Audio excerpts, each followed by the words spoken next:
Another episode of Let's Go Hunt. Tonight, No Russian. we have Vince H., who's only mildly sick of this bullshit.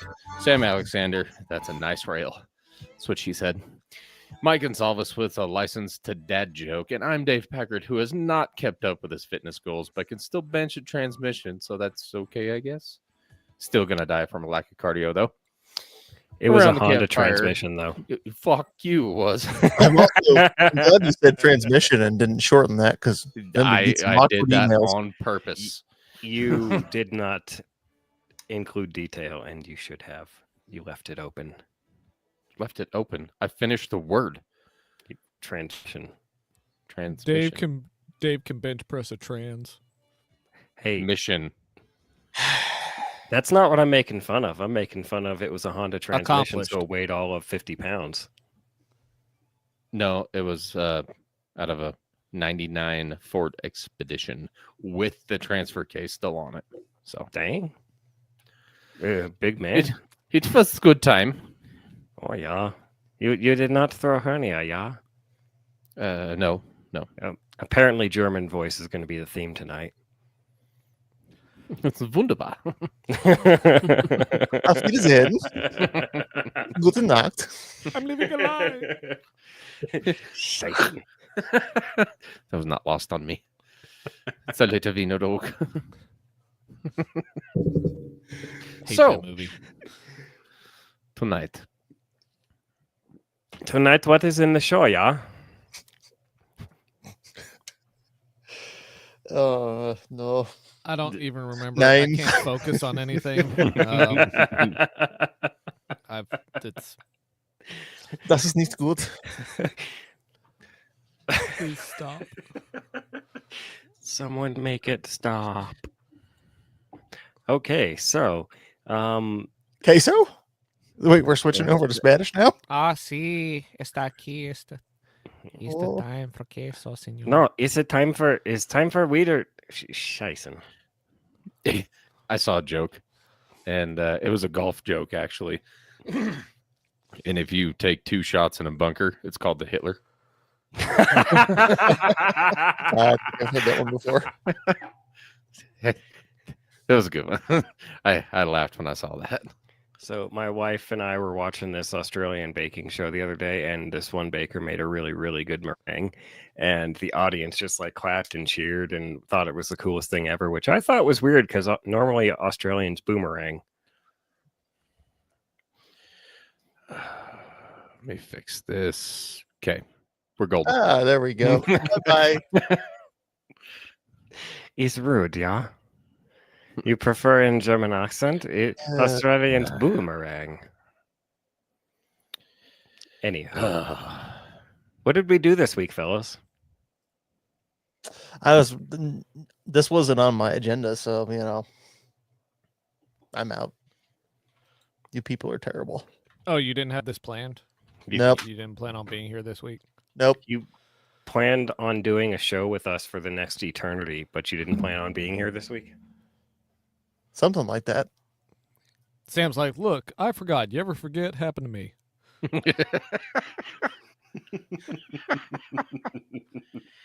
I think it's funnier the more I think about it. All right. So anyway, if these nerds don't want to go, then Look, I getting hit on the hammer or getting hit on the head with a hammer can cause short-term memory loss and short-term memory loss.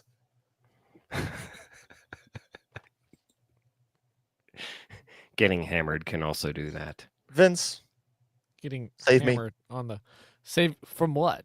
Mike? I don't know. You've got pistols or something, right? Listen, there was no saving. Vince. Vince, do you own a handgun?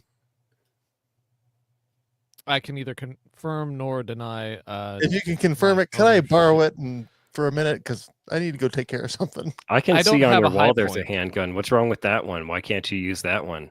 You want to use somebody else's so your fingerprints aren't on it? The But your ATF says that cap and ball revolver is not a firearm, sir. correct. I do All right. not have Well, a high point to send you. So, I'm sorry. Oh, it's not however- for me. It's for someone Oh. else. Okay, I got a Glock 40. That'll do. Problems It's solved. it's a high point. You ever seen that episode of Cops where she's like, "Oh, it looks like a Glock 40," and pulls it out? It's a high point C9. Well, no, it's the one where it's the dude sitting with his voice all distorted, Mm-hmm. and he's got interview. his very clearly high point. They've got his whole, he's just a silhouette because it's all blacked out. But there's a fucking high point. He's like, "This is my Glock 40. It's my problem solver." But in like the distorted, we're protecting this person's identity voice. Yeah. Yeah, And I've it's very, seen that very one. clearly a high point. Mm-hmm. So, do you think that cop was being, No, or I don't think that cop was being ironic. I think that cop was being a cop. so she was actually like, "Look, a Glock 40," instead I mean, of being like, taser, "Look, a taser, Glock taser, 40." taser, bang. Yeah, my taser popped. I'm going to jail. Oh no, this is one of my favorite memes. It's the one of like from The Office, and it's like, corporate wants you to find the difference between these two pictures. It's like it's the same picture, but one's a Glock and the other one's a taser. I like That- how in the that happened video up in she's like, "I'm Tulsa. going to jail. I'm going to jail," and the other cop's like, "No, you're not going to jail. You're not like thinking you're going to jail. That happened up Straight in to jail." Tulsa. I remember when that happened. Well, without a freaking body cam, she probably wouldn't have gone to jail. Pepper Edge Farms remembers. Yeah, probably. It's like Wasn't the memes Pepper's going around. Farm in The memes I've Oklahoma? been seeing going around saying that the whole body cam thing really backfired on some people, and it's just the various screenshots of people trying to kill the cops with various interesting expressions on their faces. Mm-hmm. There, here in Douglas County, Colorado, there was one a while back, maybe 10 years or so, and it happened at Santa Fe and C470.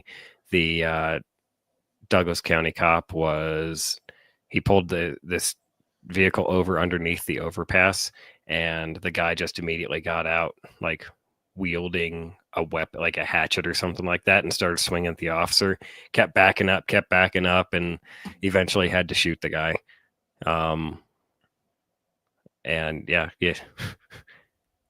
Shit's All wild. right then. I mean, you play stupid games. Right. You're going to win a stupid prize. Yes. Enjoy the Nazi prize. I bet you he did not see that coming. Anyway. Vince, tell me about your handguns because now I do need one for myself.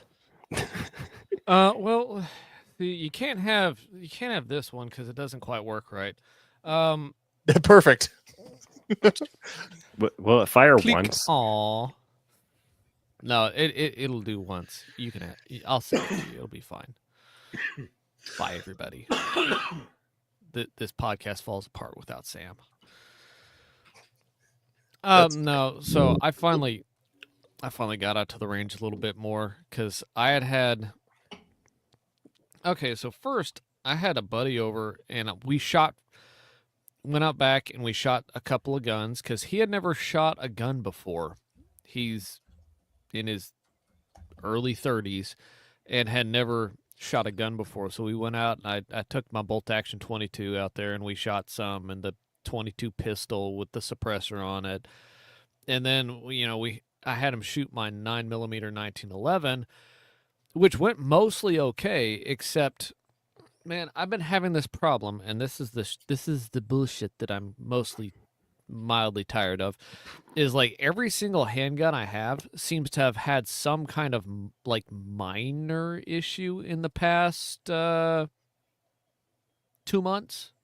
Mm-hmm.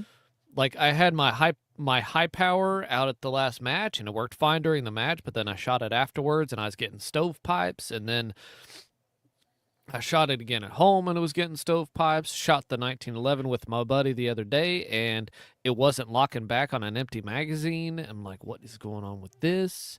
And I shot my little PF9 SS Polymer 80 that I carry, and it was like hanging up on the firing pin. And so, yeah, I took everything out to the range on Monday. Was that yesterday? What day is today? Tuesday. I believe that October. I've been through this exact same rigmarole today of not knowing what day yesterday was or today was. So Yeah, I've been having a lot of that lately. Anyway, I took out the high power. I took out my 1911. I took out the Glock 19-ish polymer 80, and I took out the Glock 43-ish polymer 80. Took all four of them out there and did a bunch of shooting. And the only one to have a problem was, well, actually, the 1911 was still not locking back on an empty mag, but I think I just need to clean it and oil it. I also had a failure to fire with one, which was weird because, like, full indention on the primer, and it was just like complete dud. Like that's not good because those are my reloads, and that's basically all I have laying around. I'm laughing at Sam's comment in the chat. We had one, yes. What about Second Monday? This is the worst Shire I have ever heard of. There's 11 Mondays in the day. Shit. Vince, it's funny you have malfunctions during pistols to talk about. I'll save mine, but it's interesting. Continue.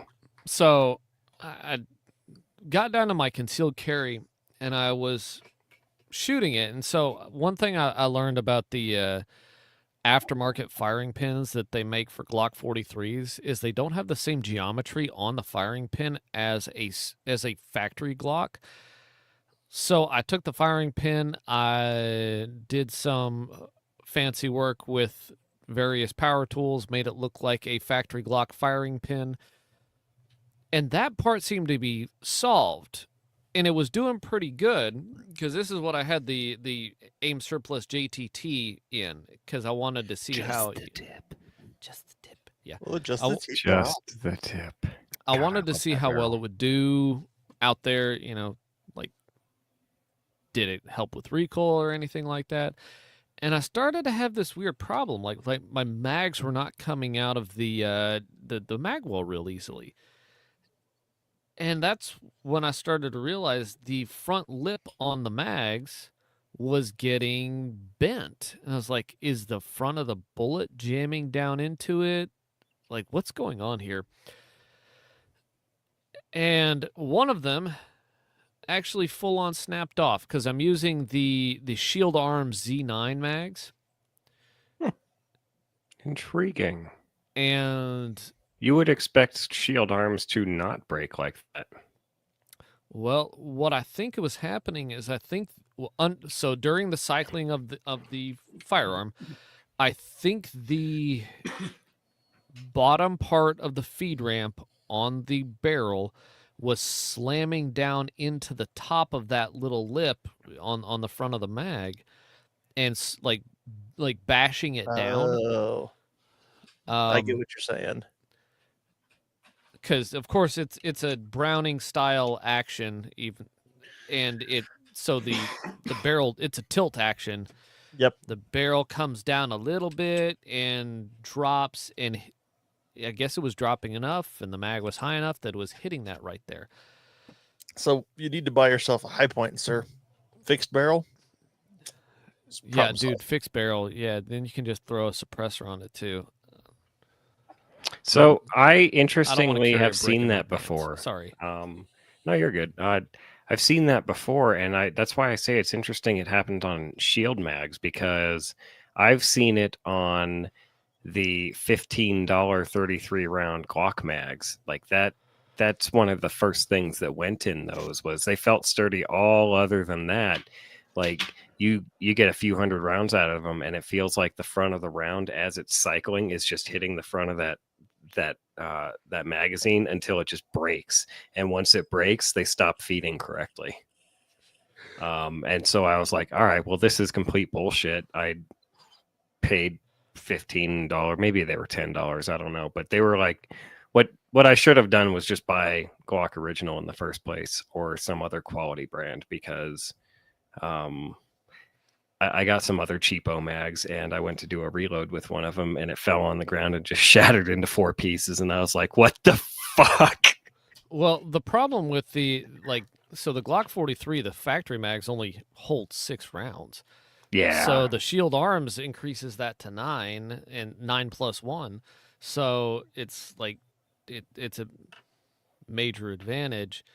But like, yeah, that lip broke off and actually locked up the gun. Damn. I was like, what in the world? It took me a little bit to get it unjammed, and then I just kind of fell out, and I was like, oh, so it broke the mag. So I've already emailed Shield Arms, and I'm sending these 2 back for an RMA. We'll see what happens after that. But the bigger question is, like, Do you have a functioning handgun right now? I do indeed have several functioning handguns. Okay, that that's I'm good. willing to actually probably. So one of the things out there is like trying to decide which one I like better between the high power with the Judge XL on it, the Polymer 80 with the rock on it, with the JTT, like that's the Glock 19 sized one with the Yep. JTT and a rock on it, and my 1911 9mm that I built myself. Trying to decide which one I actually like to shoot better, because it's all pretty close between the three. The high power is nice. It is, and the fact that like the Polymer 80 with the JTT is close enough that I'm questioning things is kind of, I don't know, kind of speaks to what it does to the recoil on that thing. But I think at the end, like the 1911 is still my favorite because it's just iron sights, and I'm still getting used to dots on handguns, and how much like you see the wiggle of the dot. I still don't even have a single dot mounted on a handgun I do not after all either. this time. I bought a mount for my M17 right before I was going to put on the M18 I bought right before SIG came out and said it's ends. Like, oh yes, it does end today. I'm never going to touch that thing again. And still, no, I've shot with dots on pistols, and I agree, Vince. Like, you press out, and then pretty soon it's like, good grief, are my hands that unstable? Yeah, makes you wonder how you hit anything at 100 yards. I've shot 12-inch plates at like 50 with that 1911, and it's just like, oh, this is fun. Dink, dink, dink. It's not that difficult, and it's. I guess I finally got used to iron sights, and now I've decided that I need to go to dots because dots are better. I don't know why. But I have gotten to the point. I'm starting to think about shooting open in USPSA, partly because of the JTT. I love shooting the Glock with the JTT in it. It's just so much fun. And my right eye is the one that has the worst astigmatism, and like a lot of people with their astigmatism, it'll cause like starbursts or ghost images in like one way or the other. Mine just happens to be straight down. However, with that, you look at it to the left. You look at no, it doesn't hang to the left this time. Ah. You look at the front sights, and that ghost image goes straight down over the front sight and blurs out my front sight a bit, so it's hard to see it. A dot on the slide would be a lot easier for me to use, and single point of aim again. Like I wouldn't have to transfer, wouldn't have to transfer sight picture or target picture, sight picture, target picture, sight picture. You just, Montana Dirt Road says you get cross-eyed and sweaty. I do that anyway, sir. That's I don't a free need a service pistol. I offer.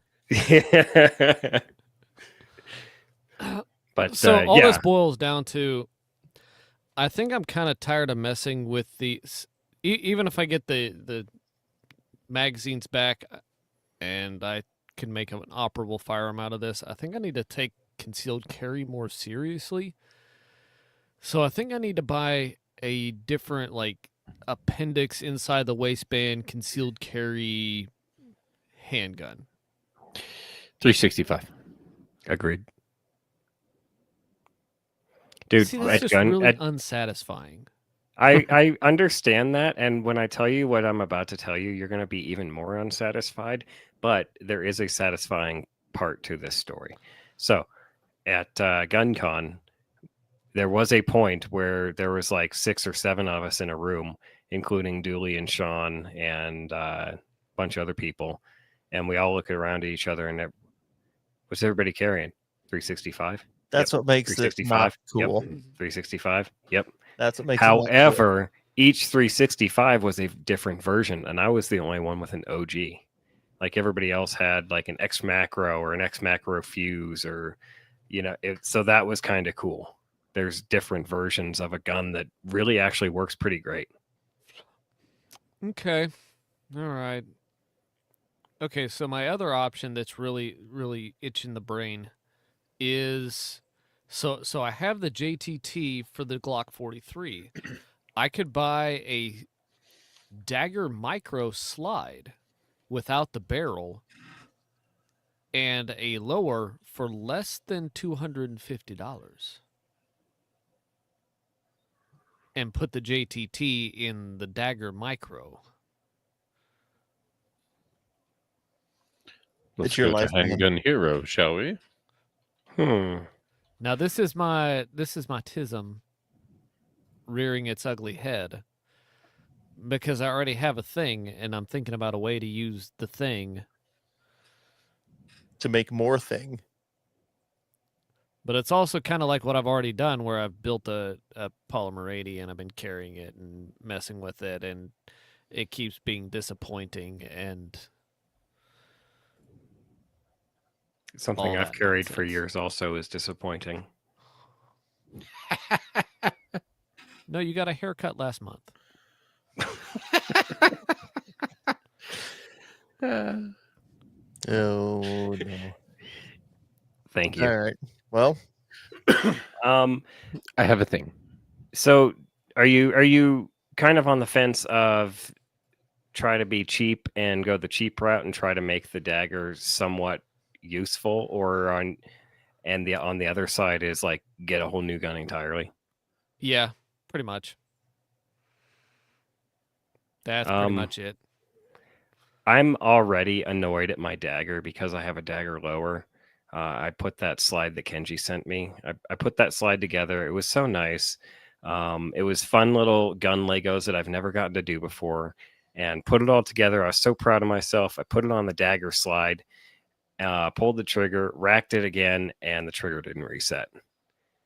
And I am kind of inclined to blame the PSA slide or the PSA over aim surplus, but it's one of those things. It's one of those projects it's on the back burner to go play with and maybe go poke some buddies who have multiple dagger lowers and 19 uppers and stuff to see what works on what.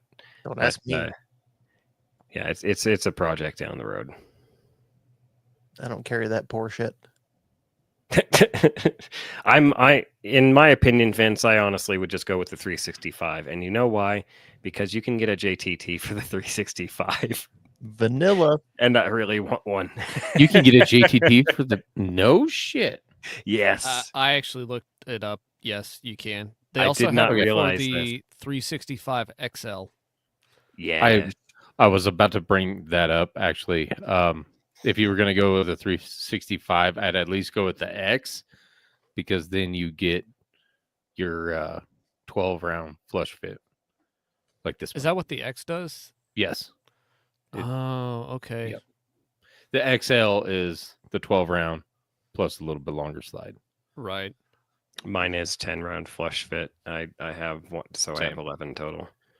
Well, mine is the 10 round, but I have the +2 mag. And also, you're not a big around guy, Vince, but you're a toll guy.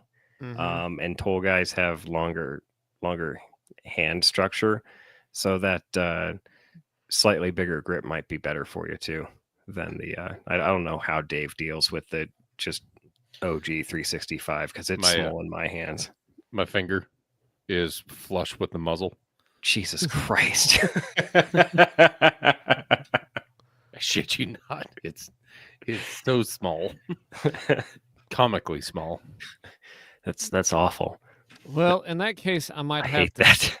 I might have to wait a little bit to just buy a complete handgun. I might just get a Kydex holster and carry like I might carry the Glock 19 sized polymer 80 because it actually functions great, and I've not had like this same problems with it. So I might just carry that for a little bit while I wait on getting something smaller. This actually leads to a great question to those like who have actually been paying attention to our last several episodes and may have actually carried pistols in the woods before we started harping on it. Not to assume that we have any influence over anyone, but the Vince is running through a whole bunch of pistols in his mind. You have to look at, if you're doing the same thing at home in the audience, you have to look at each pistol and you have to go, can I carry this in the woods? Okay. Do I trust my life to it? Wrong. You have to look at each pistol and figure out how many of these do I need to sell to buy a USP 45. And be like Sam. No. Yes. No, So- this gun costs 2.5 high points. I mean, that too. What is the exchange rate from whatever you want to high points? They're That's universal fair. commodity. There's always it's just like dollars. There's Some an exchange boomers- rate. Some boomers believe in investing in gold and silver. On the Let's Go Hunt podcast, we believe in investing in Zamac 3. We should start a crypto coin and call it High Point. Nah. If That sounds like a anybody lot of work. if anybody wants to use that site that I was just on, it's called Handgun Hero, and I linked it in the show notes. Pretty handy for comparing without actually having the guns in front of you. No. Yeah, it was cool. I don't know how, but it managed to mess up on my. I tried using that, and it wouldn't like scroll through all of the options. Really? It only gave me the top 5.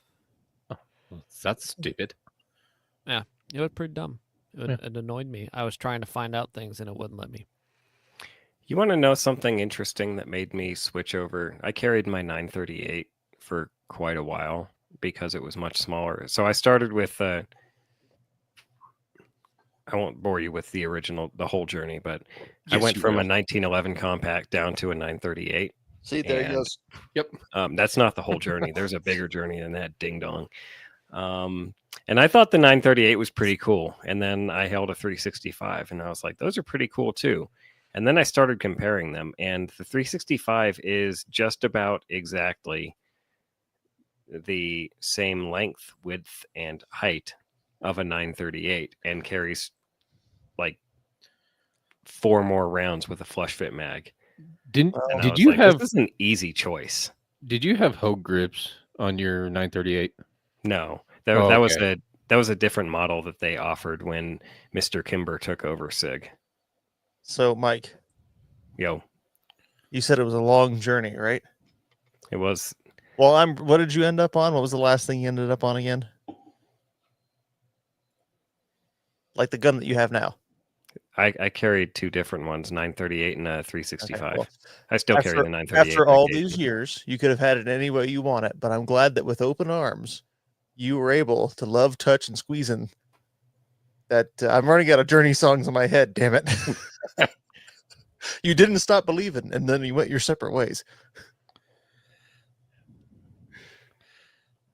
All right. I will give you an A for effort, which is more than you guys ever give me. So No, we give you a what was the freaking like a satisfactory is what they used to give me in elementary school. When it's like you tried. You passed. it's pass fail. Montana Dirt Roads. I am not drunk. I've just been drinking Bahama Blast. That's all I've been Yes. drinking. No alcohol right now. Is that rum? No, it's Mountain Dew. Baja Blast. Oh, Baja. You said Bahama Blast. No, close enough. Like, is there rum in the Bahama Blast? What the hell, man? No. Actually, that sounds like a great idea. Rum and Baja Blast, and you can call it a Bahama Blast. I think There's a little they bit of call that vodka in there. a felony. Who wants to talk about hunting tonight? I do. I found fun. Who wants to talk about this theoretical hunting right now? Let's talk about duck season is opening soon. No, I do not care about the birds. I know. You know Do you what? care about the Elk. bees? I'm here to talk about the elk with the big horns in the mountains. But we have no elk in Germany, yeah. Oh, It's yeah, the that's right. red- You call them red There's deer. a red deer. Yeah. Anyway, so I was starting to think I was not going to have time off to do any elk hunting this year. It was getting me really pissed off. But then a couple things bumped to work, and it looks like I might have. I can't remember if the 19th is a Friday, a Saturday, or a Sunday, but essentially it might be looking at like Thursday, Friday, Saturday of next week.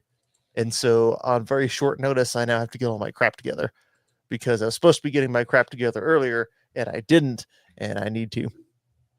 But I'm thinking for those 3 days, I'm going to skip all of what I did last year. I'm not going to be down at the bottom. I'm going to spend the first day climbing up to the top of the fucking mountain, and that's where I'm going to stay. And actually try and follow Rifle Speed Kyle's advice for once. Night call. No, more the get the fuck up high. Of course, his advice wasn't specifically to get up high, or was it? No, I think he was The- talking about getting up high, right? North facing slopes.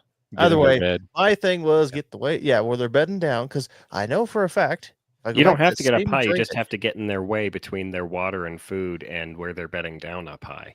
You just Well, have to problem find their is- pathway. if I hunt that same drainage, which I probably will because at least I know the ground a bit, I might try to walk that fire road in a little bit, but I'm thinking rather than getting myself locked down at the bottom for 3 days, I might just spend half a day hiking all my shit up to basically enough to make a spike camp at 8 or 9,000 feet, kind of down out of the drainage, and let daytime hit and just try and go bust them out of the bedroom, wherever the hell that is.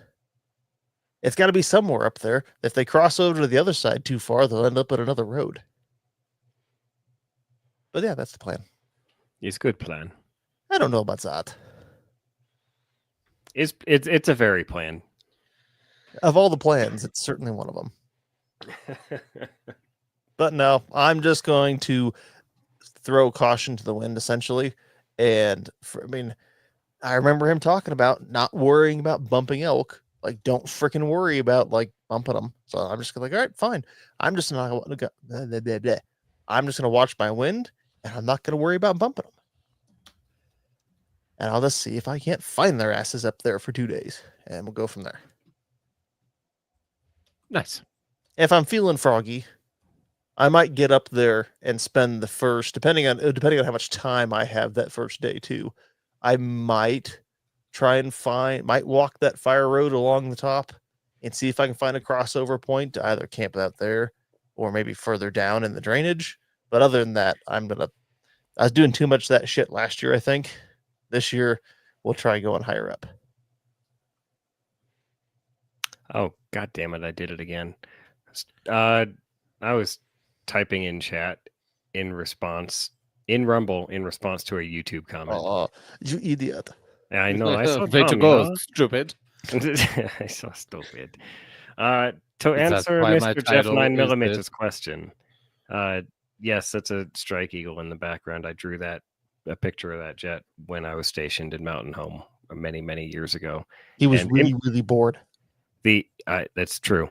The aircraft pictured actually nosedived into the dirt on one of my deployments. So That's because you Fun story. freaking jinxed it by drawing it. it's entirely possible. Mm-hmm. But yeah, Montana Dirt Roads asked if I had pre-scouted anything. I have not pre-scouted anything. That is part of why I am planning on going back to the same area, because I had that one bull across the drainage from me at about 75 yards that I couldn't close the distance on. And then I heard another one. It was way opposite in the drainage. I need to stop doing that accent shit. I'm starting to get sick of it. There's one all the way further up in the drainage that I heard. So that's been 2 years in a row now. There's plenty of outside, drainage. all the way up in the drainage. Is that accent better? So I'm just gonna plan on hitting that same area again since I'm short on time, and we'll go from there. I mean, Chaotic it's kind of like the beat. 117 asks, Do you all try to prepare physically for certain hunting seasons, or do you just go out and hike a mountain for fun and hope for the best? It's kind of where I'm at. That's where I'm at right now. Yeah. I was doing some running earlier in the spring into the summer, and then now we're just gonna put stuff in the pack. And if it takes me 3 hours to get to 9,000 feet, it's gonna take me 3 hours to get to 9,000 feet.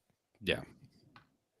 Okay, the exercise program that I've been talking about for a couple of years now, where I just go to the gym once a week and do my legs and ride the bike and stuff like that. That started as preparation to go up into the mountains because I knew that I was nowhere near ready. And it's the same thing. It's the habit that I'm in now, is to just do that. And guess what?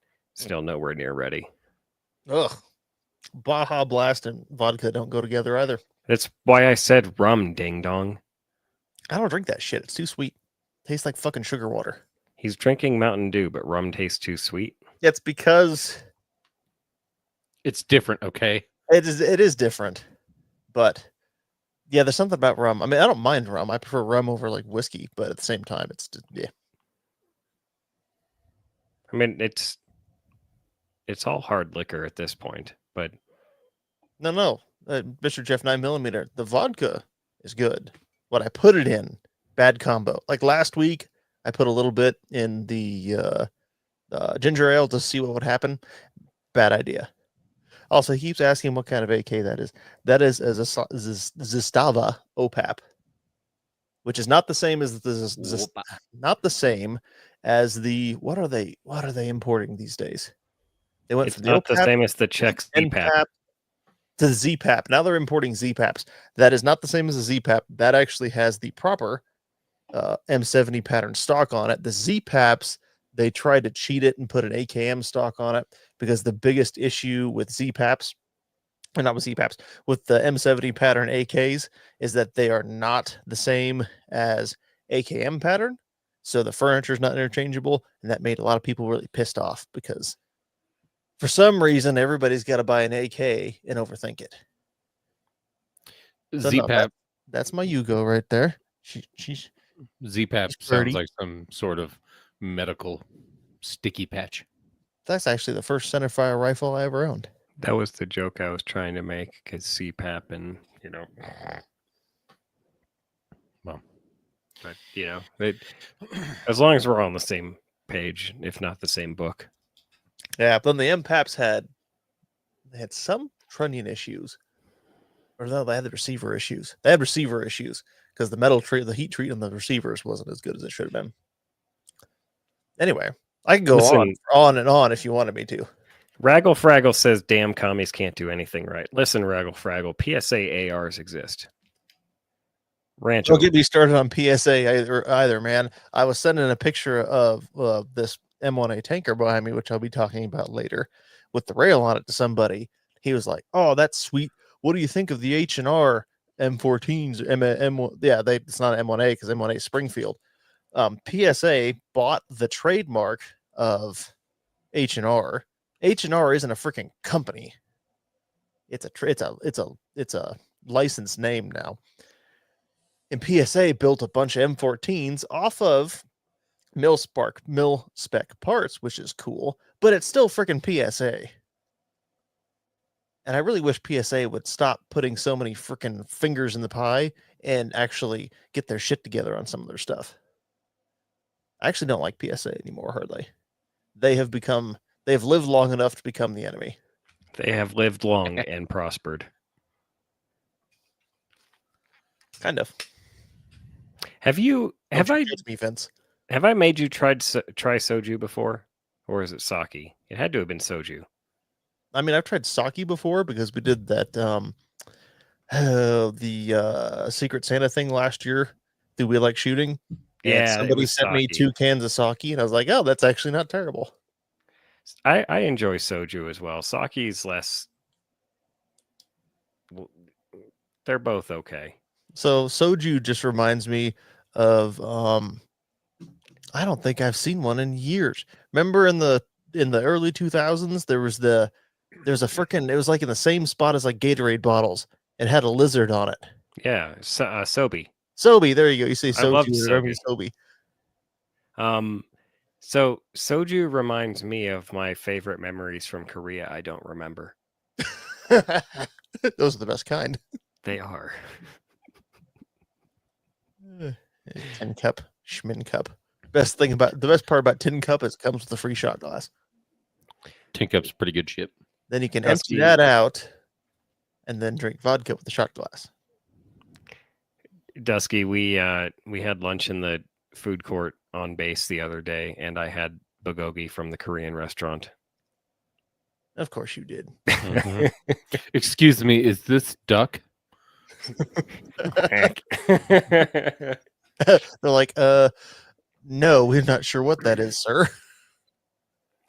It was delicious, is what. I don't care if it was even animal. It was good.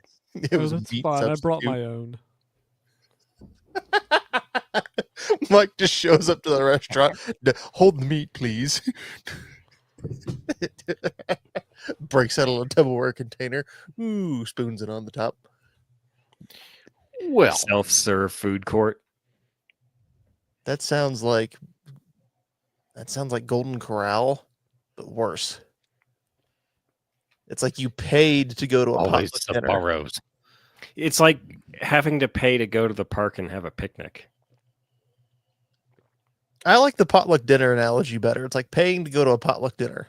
No, Oh no, yeah, no, imagine that this. is a good one.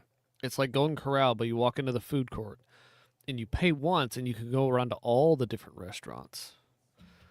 Wait. And get all of them at once. That's not how it works. No wonder I got yelled at so much. I don't want to It's like go to that- a food court these days, man. No, thank you. I'm gonna get shot. It's like Only that at time that my Citadel. brother, like, here, try this hot sauce when we were at a mall in San Antonio. And it turned out it was like 1.5 million on the Scoville scale. You drank liquid fire.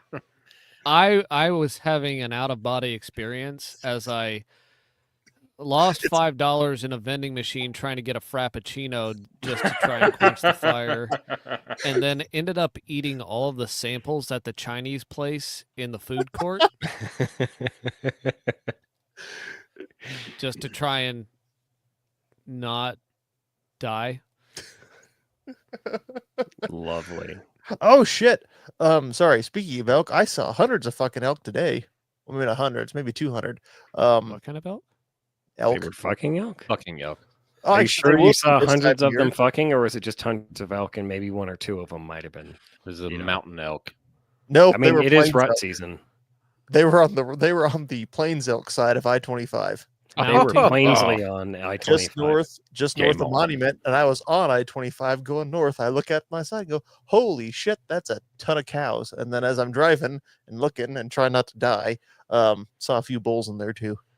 Nice. And the only thing I could think of is like, if you fuckers were on this side of the road, of course, I'm not sure exactly what the map looks like, but in theory, if they're on that side of the highway, we need a lottery tag. On that side, we just need a Plains Elk tag. Of course, they're all Mhm. private, but So you actually just witnessed the exact reason they're spending like $83 million to bridge I-25 just north of Monument.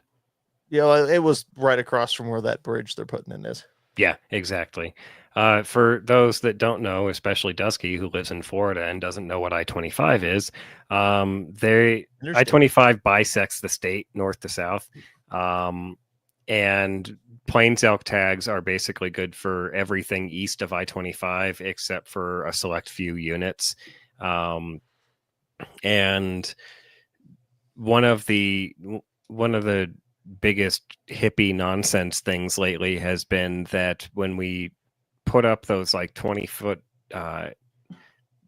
animal fences on either side of I-25 to lower deer crossings and elk crossings and lower the likelihood of animals getting hit by cars, those fences actually cut off one big herd of elk and cut off like half the herd on one side of I-25 and the other half in the mountains on the west side.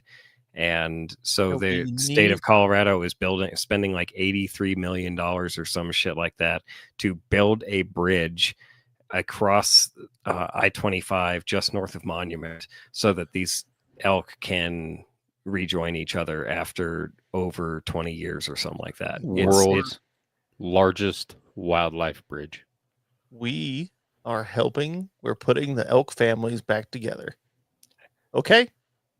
I'm not, to be clear, I am not knocking this bridge. I am not knocking the state. I actually think this is a decent use of taxpayer money compared to some of the shit they could come up with.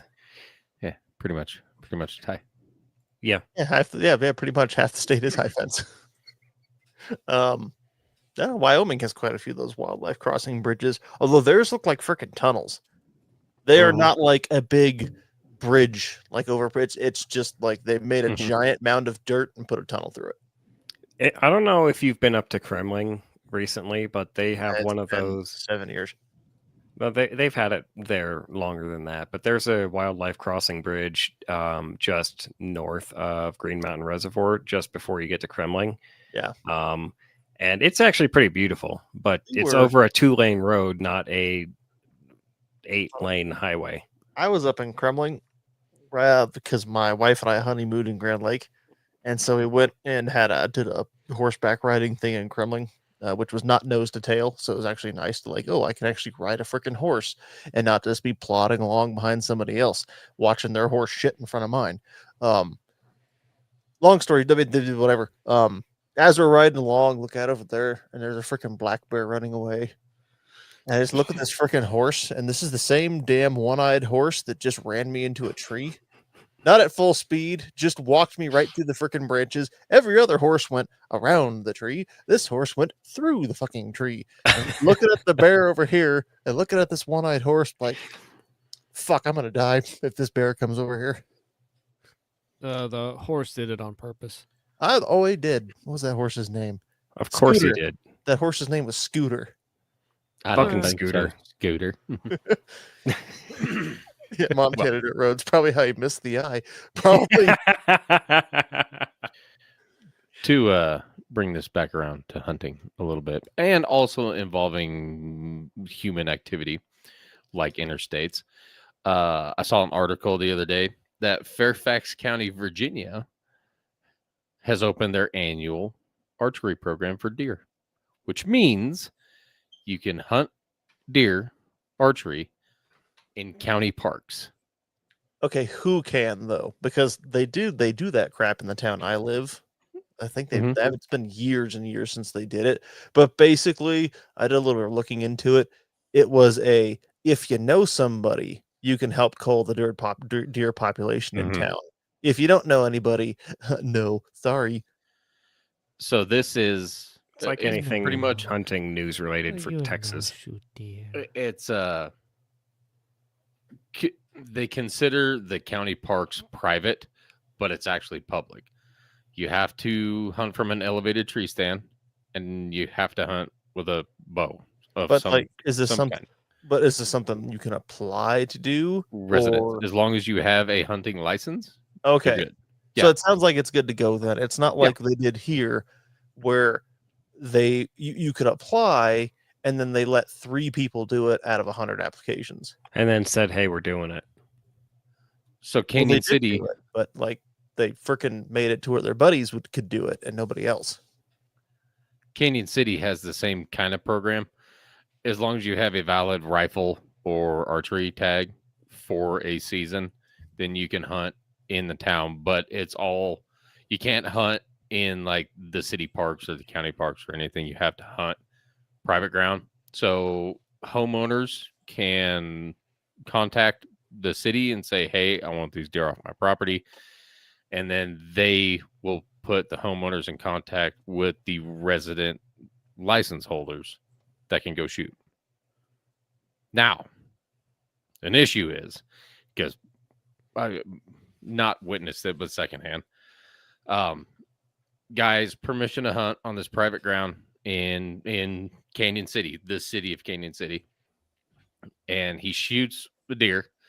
It jumps up and takes off, runs away from the private ground that he had permission on, jumps 2-3 yards, and then dies in some old lady's backyard.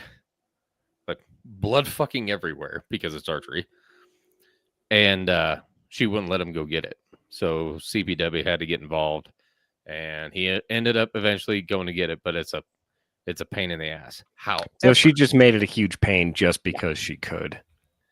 So in Fairfax County, you can, you can hunt with recurve, compound, or crossbow.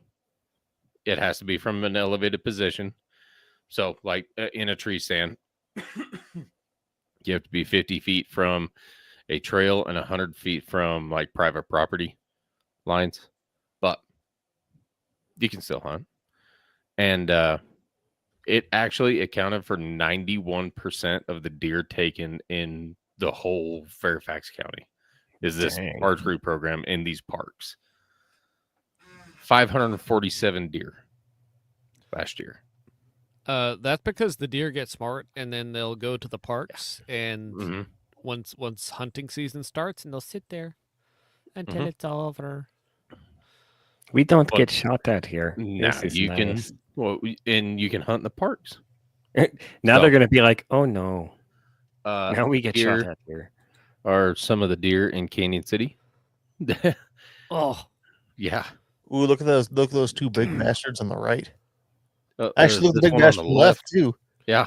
Dude, look at the one in the middle. You see I that mean, guy in these the are- middle? These are Look at city that. deer. Holy at that s- shit. Well, you Look at remember that the picture I spike. sent to you guys? it looks tasty. It's Don't just like, you see him? hey. Second Yeah. from the left. Oh yeah.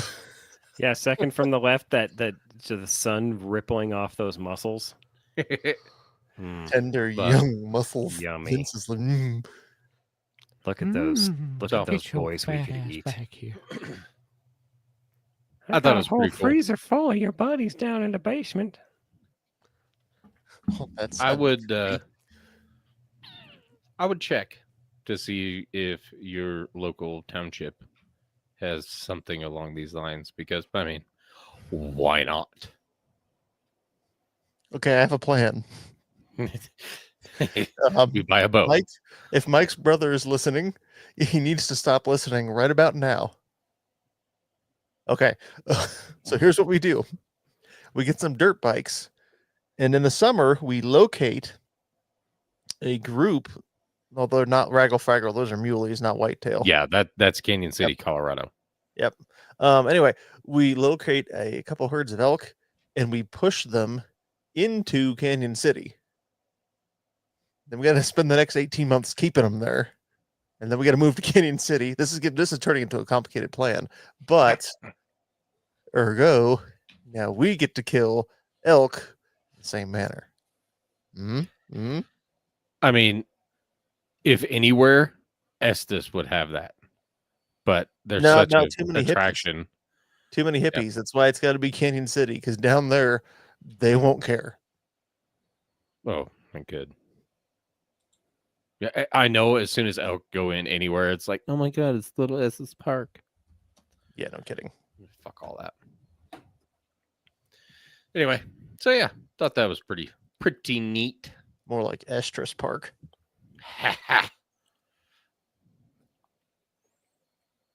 Ha. Ha. Ha. Mhm. What? Ha. Montana dirt roads. Tell them the elk are eating their weed. No, actually, wait. That actually might my- work. No, because my inclination would be that they'd think that was like some kind of hippie, like spiritual coming togetherness of like nature, indulging in nature. But then I realized that really high bulls might be easier to hunt because they'd have the munchies and they'd just be a little bit more dopey. Because in September they'd be high and horny. They'd be like, "I'm so high right Do you think? now." Do you think it would affect the taste of the meat though? Someone's been eating his Wheaties. It is amazing how much of difference of the elk are high varies between GMUs.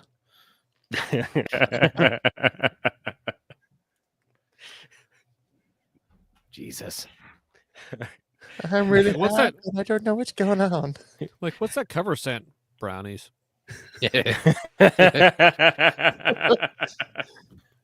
Sour diesel.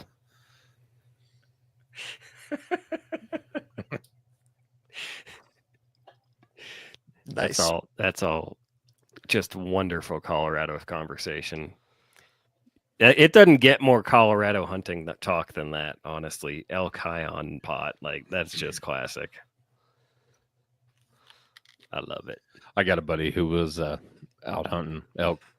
Oh, would have been last Friday, because it was rainier and shit. And he's so pissed because the elk still aren't talking. And my boss, he went on a sheep hunt with his brother, and they killed one. Measured 16 inches at the base around. Is The he head weighed 65 pounds. Son of a bitch. Fucking massive.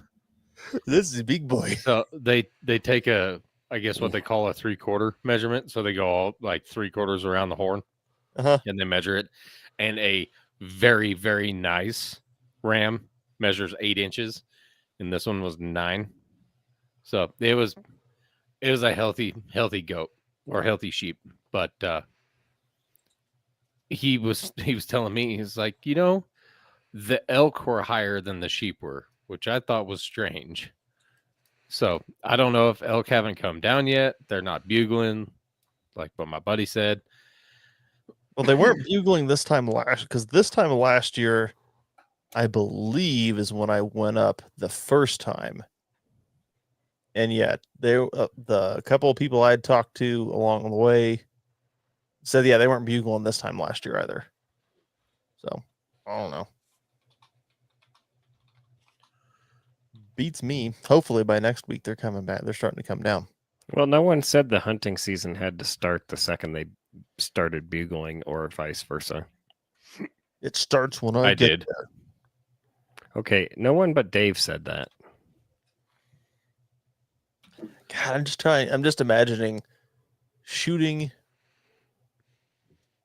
was a bighorn sheep, right? Yeah. Okay, I'm about to say something stupid. I'm about to say goat. I was like, that's the wrong animal. Well, I said goat too. Oh, okay. Well, whatever. Shoot it, you get on the ground. You're like, yeah. And then it comes time to pack out the head, and you're like, fuck. Yeah. Can we roll it downhill? How much does an elk head weigh? Speaking of which, sorry. I'll get to this later. Go, Dave. Several. I don't know. It weighs several. It weighs many. I guess it kind of depends on how big it is. My bull that I shot, it wasn't huge at all. Granted, I just drug it with my winch into the bed of my pickup and then strung it up in my shed. So I never carried the head out. Okay, I got an idea I meant to run past you guys. I meant to run this past you guys ages ago. I never got around to it. This isn't going to happen. Let's preface it that way. But if it did, and I did shoot an elk up at, fucking 9,500 feet elevation to get it all the way fucking 2,000. Well, I can't remember what the elevation is, but anyway, to get all the way down the damn mountain, I was thinking that I wouldn't bring this with me up the mountain, but first trip down and on the way back up, bring one of those like a fucking sled with me. Mm-hmm.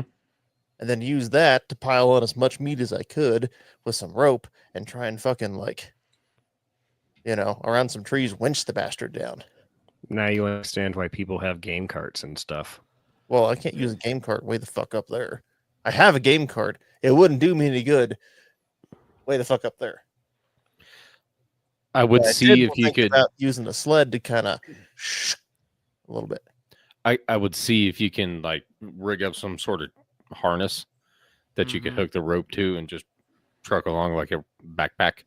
See, my issue's not dragging it out. Again, my issue's going I'm 1,000 feet above where I want to be, and I have to get these elk quarters down a freaking fairly steep grade of mountain down to where the truck's at. And so I'm not going to be walking. It was more like have it slide it down in front of me. Oh, okay. I got you. Yeah, not pull it along the ground. Yeah, Montana dirt road, just like in toboggan your way down. Exactly. Hit a scree and either way, there's a long history and tradition of people doing overland expeditions, and there's no way you can pack in enough stuff. So they would use sleds, and they would just pull the sled behind them and just like walk pulling the sled. And like I have a drag sled. Yeah. Gotten, so well, just to touch back on what Dave was saying, the sled's not to get shit up the mountain. No. It's to get meat down the mountain, and then I'd bring it back up with me after I hauled like the first quarter down to the cooler. Yeah. There's an I get episode that. of The Simpsons where Homer climbs a mountain and then rides a dead body as a sled down. So That's all what I'm you're picturing. saying is, hold it, I got it. So what you're saying is, I need to Han Solo the elk like a tauntaun, climb inside the elk, and then push off. You need a tauntaun solo.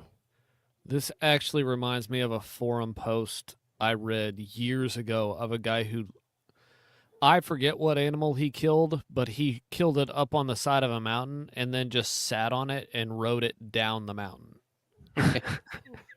It was like a mule deer or something, and it's the most disrespectful thing you could do to an animal after killing it. Like, thank you for your sacrifice, brother. Whee! And just straddle the neck, grab an antler in each hand. pretty much. And he's like, it worked great. Like, man, I bet it did. wow. I mean, wow. Yeah. No, all right. That sounds like sound reasoning, because I was thinking about that at some point after I got back last year. I was like, how the hell do I get this shit down? Like, it would be nice if you could just roll it down, but I wouldn't want to damage meat and get it all fucking dirty. Like, oh, well, don't roll it down. Next best thing. I would also, if you're going to kill something that high, it might be couth of you to debone it, save some weight. Yeah. So well, you it's take one of all the those bones things. out, and then you're just riding the skin and meat carcass like it's all floppy. Perfect. It's Y'all like keep saying like, oh, we kill something that high. I know you're talking about elevation, but after our After the conversation earlier, previous- it's like, the Colorado has rubbed off. that elk was blitzed, guys. Rocky Mountain High. Look Well, you at see, the the smoke. The smoke would have gotten into the fur, so you really got to be careful when you're skinning them out to not touch the fur to the meat and change your blades after. Yeah. You get up to the elk and you're like, oh, it skunked him. Oh, Turns and out you're the like, skunk ate. no, did he get sprayed with a skunk? No, deer was high, or the elk was high as fuck. It smells just like weed. Oh. Turns out the skunk ape is just stoners in the woods. Well, that's what a lot of the cryptids probably are. Meth heads. Like, I'll admit, some of those videos out of West Virginia are creepy as fuck, but I'm pretty sure the pale white bony thing dancing outside of your tent is just a meth head. At the same time, can't be too careful, so start firing. And this is why we carry a pistol in the woods, ladies and gentlemen. No, for that kind of shit, that's where we carry a 308 in the woods. I ain't fucking around with that thing. And that's why we carry a 12-pound gun in that. And I don't mean it weighs 12 pounds. I mean, the shot weighs 12 pounds. Right. Dusty said crack tids. Ah, Nice. Yeah, that's anyway. Speaking of handguns, Vince, I also had some interesting errors with my handgun. Went to the competition at my range last week, and the monthly one did not zero any stages, thankfully. I thought you were about to say you had an optic that wasn't zeroed. No. Yeah. Oh, no wonder your match went terribly. No, ding dong, I didn't zero out any stages. However, the long stage later on, I was having some feeding issues or some ejection issues. And then later on in the final stage, which was over 30 rounds, I believe, I fired one mag clean, and then the second mag first round out of it, I had a failure to eject the shell. So cleared that, went on to the next target had another one and then had another one, if I remember right. Like, it's in the video. It might have been 2, it might have been 3. I really don't remember anyway. One of the guys I was competing with, it was frustrating to have the malfunctions. However, I was pleased overall with the performance. I was happy with watching the video of the long stage. I was pretty happy with my target transitions. I was pretty pleased with my ability to get from one side to the other and my moving and shooting. So that, it's always stuff that I want to keep working on, but it's nice to see actually seeing some progress there. So the malfunctions aside, I feel pretty well about the overall performance of my scores were low because of the malfunctions, but I had fun, which is the overall important thing anyway. So I got home after talking to some dudes at the range. One guy was real helpful, suggested I go look for a 9mm extractor. So I did. Went on AIM Surplus, started looking at all the extractors, and I realized a 9mm extractor is a 40 caliber extractor, is a 357 SIG extractor. They're all the same extractor. The slide doesn't care. The only difference in a Glock is the barrel. So once I figured that out, I was like, wait a minute. Maybe Glock 19 barrel is same length as 17 barrel, because if I remember right, is only and I said barrel. I didn't mean barrel. I meant slide. Definitely not same barrel length. But yeah, so they have the same length, not the same length slide, but the same length back half of the slide where the you can put a 17 striker on a 19 frame. Got it. Mm-hmm. Yeah. But say maybe the slides are the same length. Now put a 19 slide on a 17 frame. That's called. If you do that, you actually won't be able to get it off. we call that the Bubba Glock. The underbite. Oh God. Anyway, so he suggested that. I realized Kenji had sent me that parts kit, and I had put that slide together like Legos, which was a lot of fun. So I went to that slide, which doesn't work on that dagger, and I pulled the ejector pin, or the ejector spring and pin, out of it, and the ejector itself.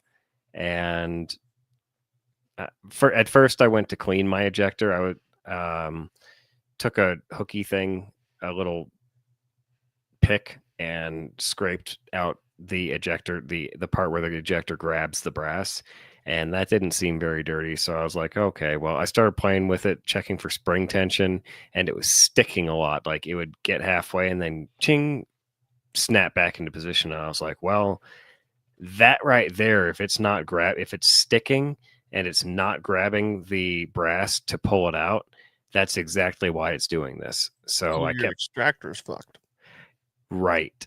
So that's what I discovered. And luckily that's when I went to the 19 slide, and I was like, oh, well, I have this extractor here. Let's swap it out and see. Now it's important to note, before I swapped the extractor, when I would rack the slide, if there was a dummy round in it, the dummy round would be like, wee, and just, okay, I'll come out. Okay, I'll come out. It would eject, but it would half-heartedly, So I put this extractor in. It fit perfectly. I put the extractor pin and the spring in, and they fit perfectly. Closed the slide back up. This is the first time I've ever actually gunsmithed my Glock.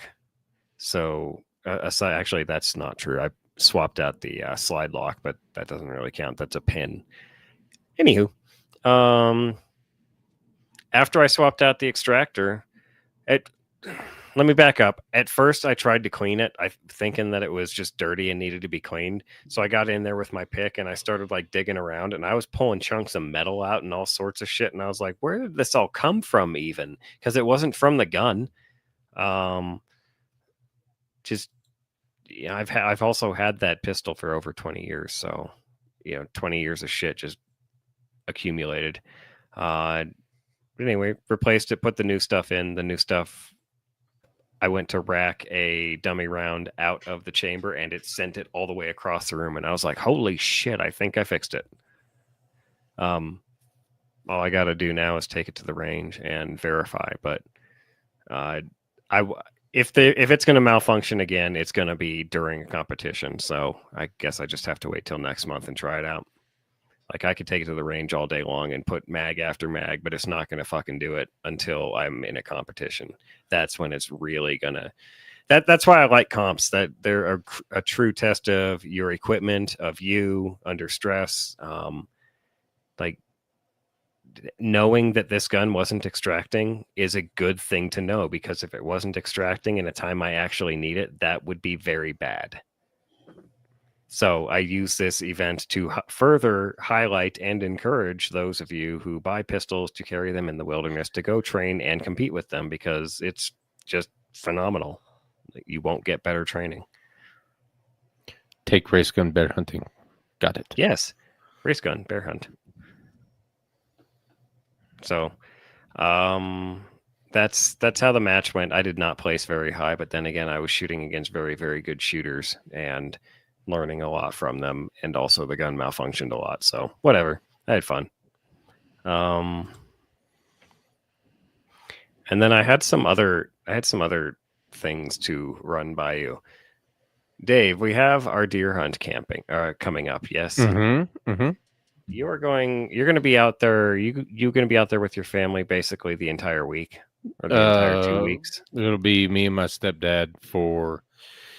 I think we're going to leave the 23rd. Okay.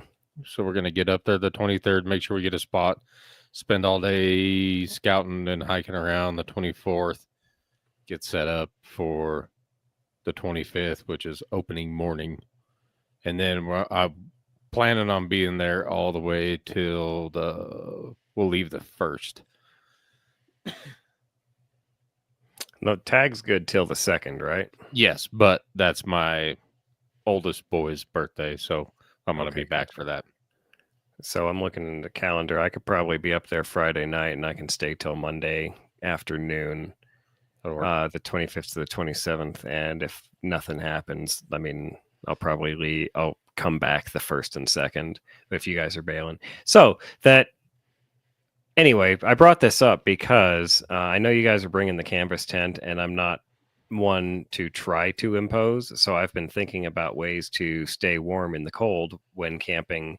Like, go to Amazon.com, find yourself the nice cheapo hot tent and stove like I did. Get yourself a cot, nice warm sleeping bag, and a blanket. I was going to go the cheap route and just set yourself on fire. Gasoline's expensive. No, lighter fluid. I guess that's more expensive. Yeah, that's even worse. I have a tank full of diesel. It'll burn better. Yeah, but you don't get the initial... You don't need the satisfying. It's not all about you, Mike. We want entertainment. You need the crackle and the crisp and Anyway, no, I'm not... Montana dirt roads, I'm intentionally avoiding things like that. Diesel heaters out because I don't want to suffocate and die. Oh, come on. A bunch of hippies can put diesel heaters into their freaking vans. You're not going to... And not enough of them suffocate and die. Yeah, because they don't suffocate and die. You just got to put a little bit of ventilation by cracking a window. You'd be fine. Yeah, you would be amazed with what a proper sleeping bag and the proper amount of clothes will do. And a cot. Oh, get your ass off the ground in a $60 cot from the surplus store like I did. It's like sleeping at home, man. Yeah, that's a really good idea too. Especially in that little hot tent, because again, hot air rises. Obviously, there's what the hell did I measure it? I think it was a 40-degree difference between the top of the tent and the bottom of the tent. So yeah, but that's good, because down here at the bottom of the tent, I can't remember how far up it would go. The damn thing's the frosting, and then up at the top, it's all hot and warm and shit. Dave, the cot gets you up in that warmer air. How close to the trucks are we going to be camping? Right fucking there, like next to them. Yeah, pretty well. Okay, so The idea, the tangent I went down I've got 2 batteries in this thing. I can convert them to combination starter / deep cycle batteries eventually when those die. It's got, I can plug the inverter into it. It's also got like the 12-volt pluggies. They make electric blankets with 12-volt pluggies, and they have a nice 300-watt battery pack, solar charged, that will it has Do you want me to save you a lot of money and time on this adventure? this is only like we're only $200 into this right now, and Buy a $20 pack of hot hands to throw, and throw a couple of them in your sleeping bag. that's Or a hot water bottle if you got a stove. Boil some water, put it in an Nalgene, wrap it in a shirt so it doesn't scald you, and shove it down there too. yeah, but that's going to lose its heat over the course of the night, and an electric You'll be blanket will asleep. warm You'll be in the fine. morning. You'll be asleep inside of, ideally, go to Shields or whatever and do what I did. This is my wife's sleeping bag primarily, but big old fucking, it's not a Coleman brand, but the damn sleeping bag must weigh 15 pounds.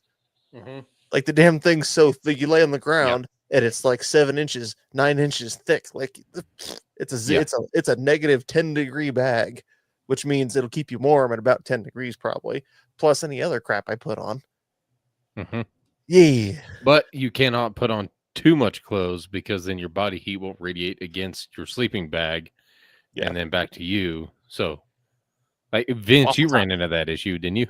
Like you had too many clothes when you went camping with your kids one time? Get down to your skivvies. Like your thermal base layer. Your thermal base layer. You can still wear socks. That's fine. But don't wear your extra clothes in the sleeping bag. It does not help. It makes it worse. Because it's the buildup of radiant heat inside the sleeping bag. Like the warm air is what you're trapping in there. And then you got to cinch it closed at the top. And that way you're just like a little mummy in there with your head sticking out. I never liked those sleeping bags, the mummy bags. It does not work if you're trying to share a sleeping bag with a 7-year-old. Because they'll try and curl into a ball and die. My 7-year-old won't even crawl into the sleeping bag. I find out halfway through the night every time we've gone camping this year that she's not in the sleeping bag. She's on the mattress pad with the sleeping bag over her, cuddled up in a ball, shivering. And I'm like, get in the sleeping bag, you ding dong. And she's like, no. And they're like, no, I want to just stay. I just want to freeze and shiver. Montana Dirt Roads wants to know how cold it is. I was in the same area at roughly the exact same time of year last year, and I think it got down to like 10 degrees. Like it was cold. It wasn't like negative 15 wind chill type cold, but 10 degrees is cold, dude. That's pretty cold. Man. I mean, it's cold, but it's not like. Again, I was fine. I mean, I ran the stove. I'm gonna take so I'll probably get down there that Monday, and then stay 2, 3, 4 days. I have no idea how long it'll be yet, depending on work. But I don't know, man. Again, the stove wasn't to run all night long to keep my ass warm. It was to keep my ass warm and comfortable while I'm sitting there cooking a fucking steak. We were warming up beef stew the next night, and then it's like, all right, time to go to bed. So when I'm about to go to bed, get in the fucking sleeping bag, watch the fire to make sure it goes out and doesn't set the tent on fire. You go to sleep, wake up in the morning at 4:30 in the morning, reach over there, open the door, throw the 2x4s in, light that shit on fire, close the door, go back to sleep. I think you will be thoroughly disappointed with your electric sleeping blanket. That either it's not going to warm enough, or your batteries will be toast in like 45 minutes. So I've done the math. If you do a 12-volt one, but have you done the math for fucking for 10 degrees overnight? because the cold's going to sap that battery down fast. Hmm. Look, the way I'd put it point. is you're going to tether yourself with a cord to the car. Like, that's kind of lame if the only spot to be able to park is on a fucking slant and the best place to set up the tent is 100 feet that direction. Well, they also have the portable battery packs that have all manner of charges in it, and the blanket at high, probably whatever its max draw is 7.4 amps, and the one that the battery pack I was looking at was 70,000 amp or milliamp hours, which is 70 amp hours. So at max draw, you'd get 9 hours from this blanket. And that's, unfortunately, you're right, with the cold sapping the battery strength, that would diminish that. But you wouldn't need max battery. You wouldn't need max blankets. You would just need like minimum and sleep on top of it. It just seems like a lot of rigmarole. Seems like a lot of rigmarole to be attached to a freaking battery for me. That's all. Yeah. I'd rather just do cot. A cot will keep your ass so insulated off the ground that you're not going to lose anything beneath you hardly. And then warm ass sleeping bag, not going to be a problem. And you can get one of those $20 Amazon self-inflating mattress pads or bed. Yeah, if you want that on top of the cot too, to be a little more comfortable and even a bit more insulation. Mm-hmm. I did that on mine last year. I had to put something on top of my cot that stops the freaking pad from rolling out from under me when I toss and turn in my sleep. That part was annoying. But anywho, Vince, you are holding a rifle. I think it is time for me to hold my rifle. I'm trying not to drop this on my head as I pick it up blind. There we go. I took the granite off mine though. See, that makes it Did you less take fun. it for granted? Montana dirt roads. If he screams, he found a short. It's all short. So, I need to be accuracy testing this soon, but I would like to take my M1A tanker, which is a 16-inch barreled M1A, out for that bear hunt because, of course, I put a scope on it and everything else, and now it's not quite so light and handy. But it is a nice short, in that sense, handy 308. And so I got it's an AMS machine rail for it. Attaches similar to the SOCOM 16 rails. The weird thing is there's like no information on this company online whatsoever. It's almost like this product is a afterthought for them. But no, I slapped it on the old rifle, and then I got to take some pictures of it. It's nice looking. It turns out M1As look really kind of fucking cool without the upper handguard. I was like, oh, that looks neat. And then I looked down in there and realized I could see the recoil spring and some light to the magazine well. It's like, oh, I should probably have the handguard on it. Does a handguard fit on there with that rail? So it will. So like again, if I get a SOCOM 16 rail, it has that cut out already for it. Okay. So it will fit on. I just need to either cut my upper handguard myself or get a different one. But this will work for now. I had the granite on it just for fun. I put one of the Gideon ones I have on it just to feel it. I will probably end up putting this Athlon 2 to 12 on there, the Helios. But yeah. Is boomstick. It's very nice. Nice. You need a suppressor. Yeah. January. No, if I'm going to get a suppressor, it's either going to be before January or well after January. Because if the tax stamps go away in January, then there's not going to be a suppressor to be found for months. That's why you order it now, and then while they're in stock, and then just pick it up after January. I would pay $200 just to get the waiting over with. Fair. Like to sit there and go, oh yeah, it's sitting. I've spent the money and it's just sitting in somebody's freaking cabinet for the next 4 months. Like, no. That's all right. That's fair.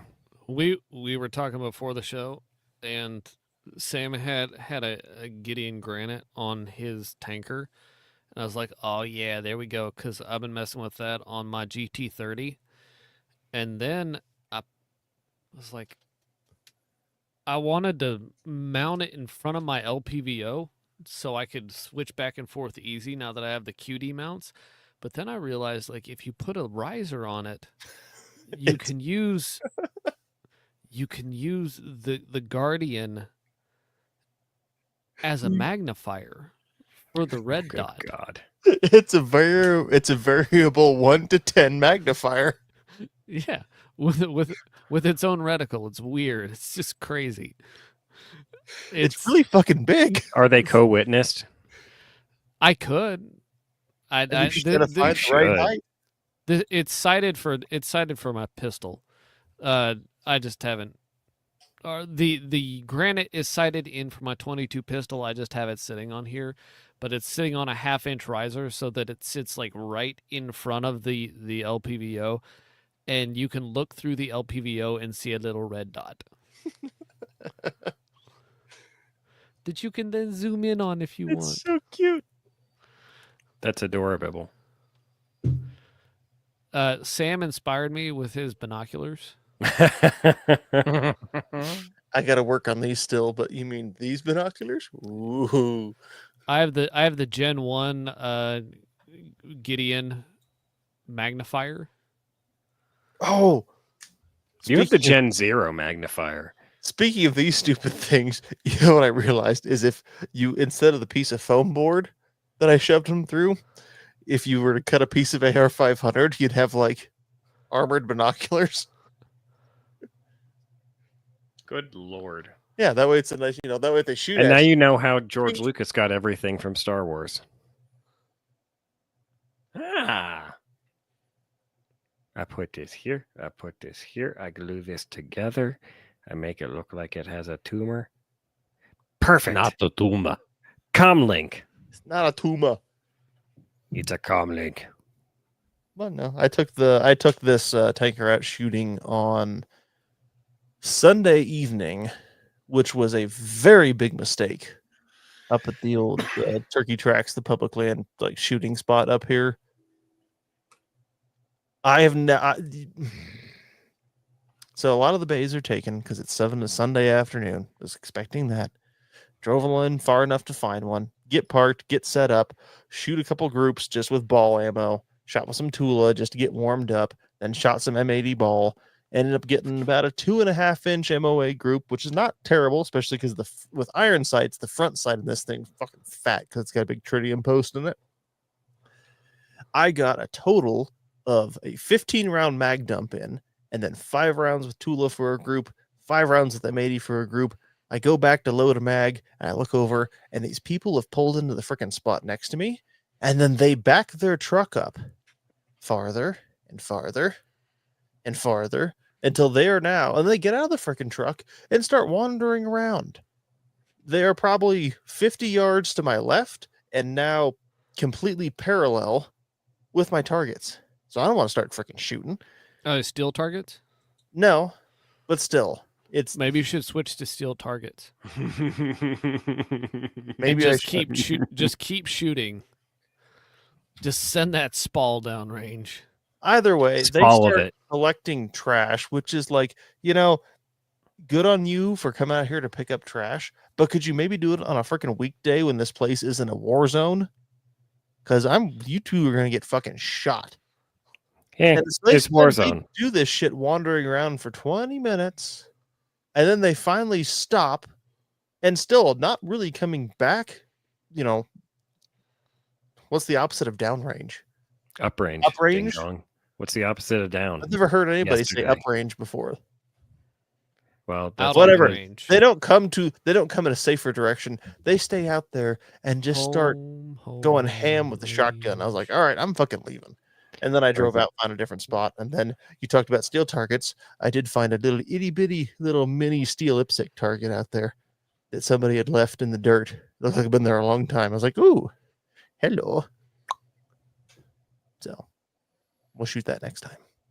But no, I'll get some groups on it with a scope. Hopefully 2.5 MOA. I hope to make that a little bit tighter, but we'll see. I had a buddy Well- text me, and he's like, "Hey, I got some trees cleared out of my place, and I think I've got a line of sight to 700 yards now, so I think we can go shoot 700 Nice. yards." I'm Fucking A. like, yes. we should do that very much. Yeah, because yes. 700 yards is not common in Oklahoma, is it? See, the problem isn't seeing 700 yards. It's seeing 700 yards that's yours, has a backstop, Mhm. and that you have access to. Yeah. So that's the main thing. And so the thing about public land in Oklahoma, you can't just go shoot wherever on public land in Oklahoma. Yeah. You have to shoot at a designated Well, they're trying to push that crap here more and more to where, like, there are large sections like Pike National Forest now that have no shooting signs all over them.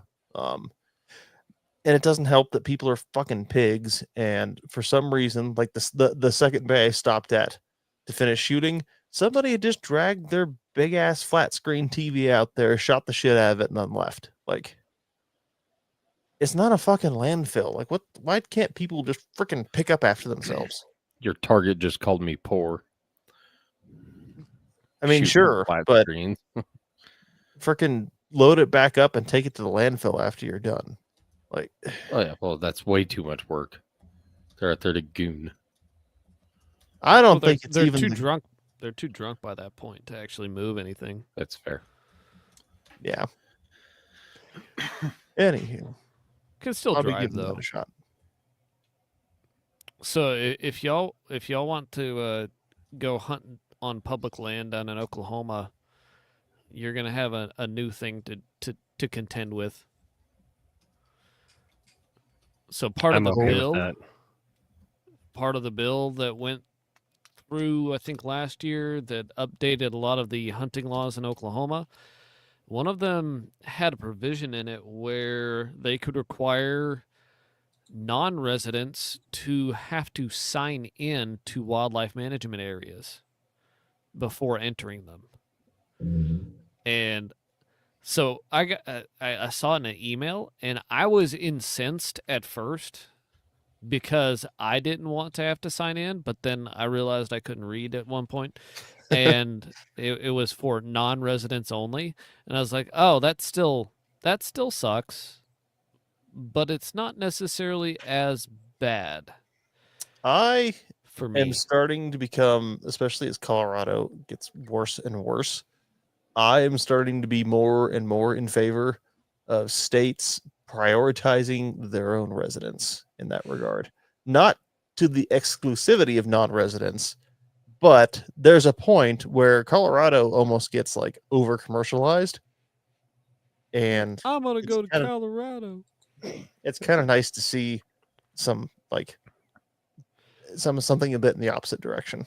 Well, part of the whole restructuring of the hunting laws and licenses last year was prioritizing the residents of Oklahoma, Mm-hmm. so that it was less expensive and less complicated for residents, because you could be from out of state and you could buy I think one license for one price and hunt all of the deer seasons in Oklahoma, and it was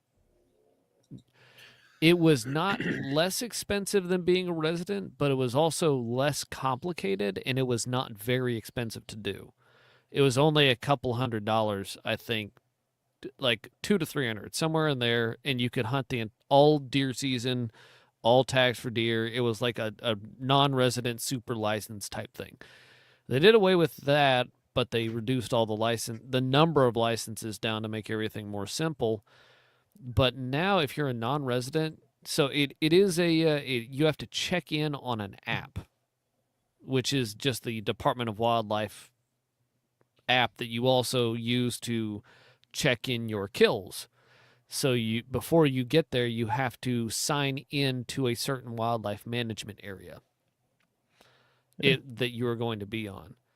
And the only problem I have seen with that is if somebody was going to go hunt in the spot that I hunt and camp in the spot that I camp, there is absolutely zero reception in between those two places, and they are on different wildlife management areas.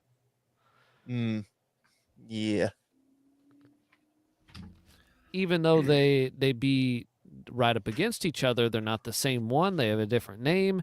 And I don't know what the penalty would be if, like, you're checked into this one and you kill a deer and you check that deer in on another one. Like, are they going to come out crawling after you like, hey, we're going to throw you in jail. I'm going to take your truck. Montana Dirt Roads wants to know our thoughts on the roadless rule, and I think we will talk about that next week. Yeah, because we are hitting Dusky's right. The closer we get to hunting season, the longer the episodes get. You're not wrong, sir. It's fail. He's very fair. Yeah. That's because things actually happen. And then Dr. Scary Guy, as it pertains to arguing with Ohioans about who has the better game, it's not about who has the better game. It's about a certain Ohioan not realizing that if you hunted species of animals in Colorado like they let you do in Ohio, we'd have nothing left. But he also has 4 times as much deer per acre as we do. Point. That's what I'm saying. Mm-hmm. I vote we get him on. No. Yes. I don't need the aggravation. I don't need to aggravate him. Vince, for 2 when hours. Sam and Mike are gone, we will have the ogre. All right, fine. Oh, great. Well, he always says, like, oh, I only get invited on other people's podcast once, so we'd have to invite him back twice. We're going to have to do it twice times. Twice-ticles. Yep. You ruined it. I generally do. It's what I do. Yep. Mm-hmm. This is All Mike. right. He's our ruiner. Yeah, I noticed. Maybe when Sam and Mike are actually out hunting this season. Don't look at me. If I go for the elk hunt, I won't miss an episode at that time because that'll be later in the week. True. Yeah, none of my hunts are So gonna. far, the only time I will be missing an episode due to hunting seasons might be when Dave, Mike, and I are all out. And then it's just going to be Vince. And Gonna Vince solo has to hold it together at least for an hour and 37 minutes. I make no promises. Just talk about battleships. I'm gonna do all of the songs myself.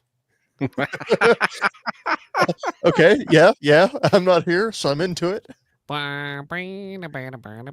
So, speaking of songs, I do actually have a story when you're ready to segue into that weirdness.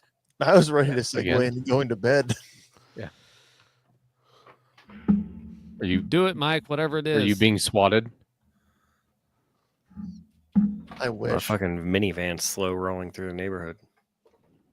Well, they heard us talk about Got that pot. gat. 45 and 2 zigzags. It's like a Toyota Sienna from 1997. Ooh, based. So it probably is the feds. Anyway, Go, Mike. Talk. Hurry. what? Talk, Mike. Over the music. I don't want to talk over the music. We want to hear the music. Well, I'll talk over the music then because I don't want to be here for 5 minutes while the song goes on. You just 1, let it play 2, for like 3. 20 seconds and then I can talk. No need to 20 rush. seconds. No need to rush things. 20 seconds is a long And time, go. isn't it, Dave? That's way too much of this. Yeah. See, now we lost. See, you should have started talking. All right. So the story I got tonight is absolutely insane. Is it In insane Montana, the in- brain? It insane in this bear's membrane. Montana, 2003. A grizzly bear is charging you. Bear spray does not work, but your 410 shotgun somehow does. That is the case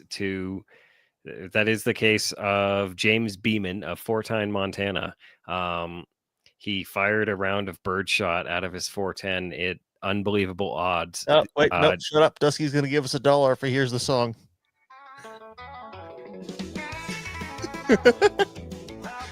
Isn't that Mike, Rumble keep Rant? going. Better He wants to hear Rumble the 1, Rant 2, that. 3. 1, 2, 3. 10 seconds for my dog's walk. 1, 2, 3. All right, we could at least let it play for 10 seconds. It's more than 10 seconds, though. That's fine. Then you turn it out. All right, keep talking now. Anyway, so 350-pound female grizzly bear charges this poor Mr. Beeman, and all he had on him was a Wait, 410 Mr. shotgun. Beeman? Mr. Beeman, James Beeman. Are you sure it's not Mr. Bean? Is this It's actually not just a Mr. Mr. Bean. Bean skit? Because Mr. Bean is British, and Mr. Bean Rowan would Atkins not. was Rowan Atkins is not going to have a Mr. Bean 410 goes to shotgun in Yellowstone. Montana.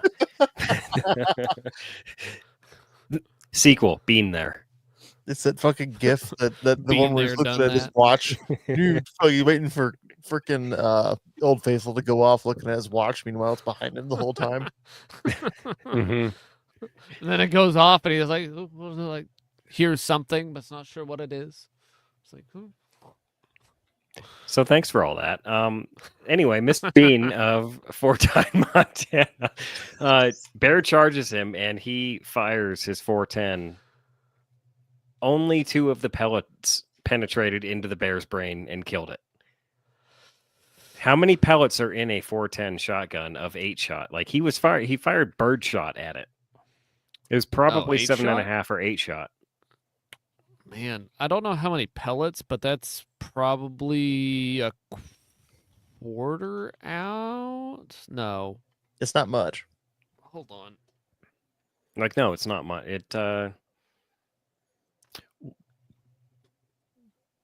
Okay. Keep talking. So I didn't read all the way into the story. I was just shocked that it was 2 pellets killed the grizzly. But apparently, he heard noises at 4 a.m. one morning. Thought it was a skunk raiding his chicken coop. He put on a lamp and ignored his more powerful guns and grabbed a bolt-action 410 shotgun with 7.5 bird shot. Instead of a skunk, he saw 2 cubs leave the coop, and then Mama Bear comes out with a chicken in her mouth, and she's like, "Oh, you look much better," and charged him. So he shot the shotgun from the hip right into her nose and killed her. Okay, so it's a half ounce, one Okay. half ounce of shot. I have no idea how many pellets that is. of 7.5. 175 at 7.5 shot. 2 out of 175 ain't bad. So the thing about like even birdshot at point blank range, it will act more like a slug than anything else. And that's what it said. It basically slugged its way up her nasal cavity until the point where those 2 were able to penetrate just far enough. Just far enough. Just enough. Just as good. I don't want to bet on those last 2 pellets. No, I'm not advocating a 410 as a good bear defense gun. I just thought the story was cool as shit. It's like a guy who's played 173 rounds of blackjack and lost every single one of them. Or He's the betting guy- a house on number 174 and number 175. Like, oh man, I feel good about this one. Or he's played Russian roulette 173 times. With a single shot.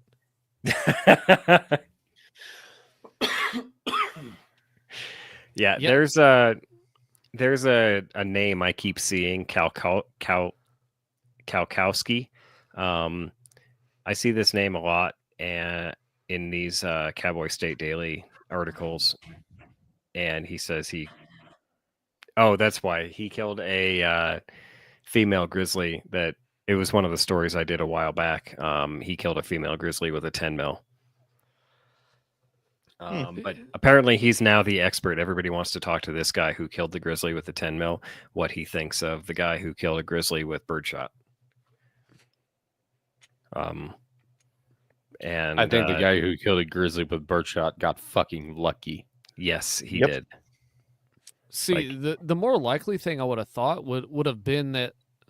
So birdshot, right? Birdshot to the eyes, and you blind the animal, and then you can either finish it off with something else or get away.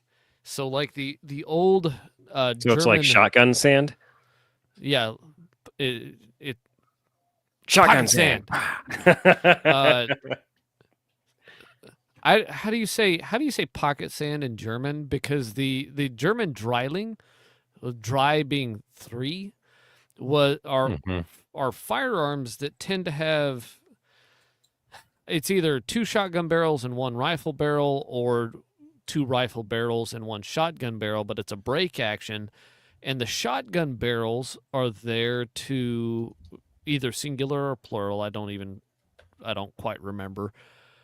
They were used in Africa on dangerous game, and the idea is that you use the bird shot to blind a charging Cape buffalo, and then you can finish it off at your leisure with the rifle barrel. Taschensand. Taschensand. I just looked it up too. Taschensand. I have And now we shoot the water buffalo at Alita. We shoot the water buffalo with the Taschensand. I know people First that you go have a pint. carry wheel guns for their EDC will carry birdshot as their first shot. So Peppa in the face, and then they can go about their business with hollow points. Oh yeah, you're having a very bad day now, I see. Yeah, you don't, but I do. I would say that's a dumb idea. However, I have seen birdshot come out of a judge, and that's actually a pretty brilliant plan. So with the dryling, Damn, it you was hope actually a better idea in a day when bolt actions were unreliable. Let that sink in. That was a day when bolt actions were unreliable. That's a day when men used double rifles, and God, I wish those things weren't so fucking expensive. Yeah. Was this well, not the that, day that caused Mauser to invent the action that they did so that well, that people would was stop short Well, stroking? that was a single shot. Where he's talking bolt magazine fed bolt actions, repeating Yeah. bolt actions. that's what I'm talking about. Like Mhm. magazine-fed bolt actions were not as reliable as a double rifle. So the Germans were like, well, why don't we take a double rifle and put a shotgun barrel underneath it, and then you can blind the thing and then shoot it twice, and then just sit there and sip your whiskey or your whatever, or your schnapps. Yes, that's what it was. It was schnapps. Schnapps and eats a Wiener Schnitzel Sipping while we just watch the schnapps. poor animal thrash. That is what I was asking, by the way. Is that not what caused Mauser to develop the? No, Mauser Mauser. action. No, that's not the action. It's the magazine.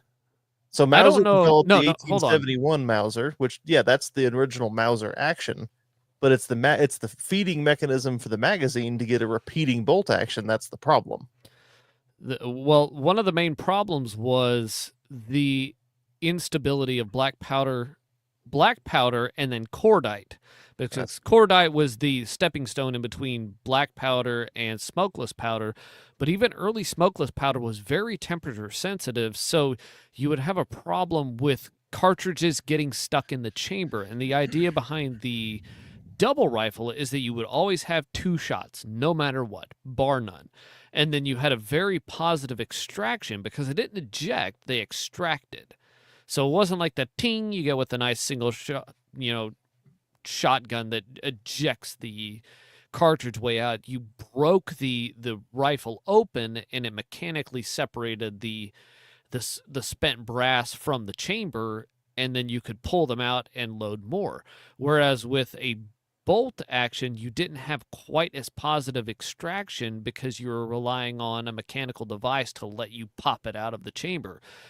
And due to variations in temperature and the instability of powder, you would have tendency of cartridges to stick in the chamber. So until like the early belted magnums came into wide use that utilized a different headspace technology and therefore could utilize looser chamber specifications to allow for the expansion and contraction of brass, the reliability of bolt action rifles was not there for a lot of people dealing with dangerous game in Africa. Companies used to sell different ammunition loads. They would have Arctic, temperate, and arid loads.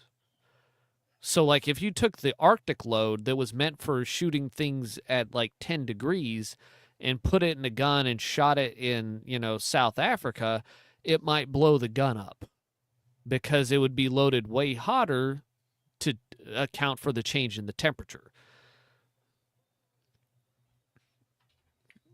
That was all fascinating. I Like- forgot how we got there. I How did don't this either. even Like, happen? I was like, we were done with it. Oh, and we were then talking suddenly, about drylings. yeah, the drylings, and I I asked you, that's I how found we, the dryling. That's a dryling. It's beautiful. It's a 12 gauge double barrel 12 over a 9.3 by 74 R. 9.3 by 74R is a very common dryling cartridge. It's a rimmed cartridge that Mhm. roughly approximates the ballistics of the 9.3 by 6.2 Mauser. You, the guys she tells you not to worry about. Why is there two of That's them? two guys. I Why are said, there guys. two guys? They're just friends. I stand by what I said. Just making sure. Why is the two of them?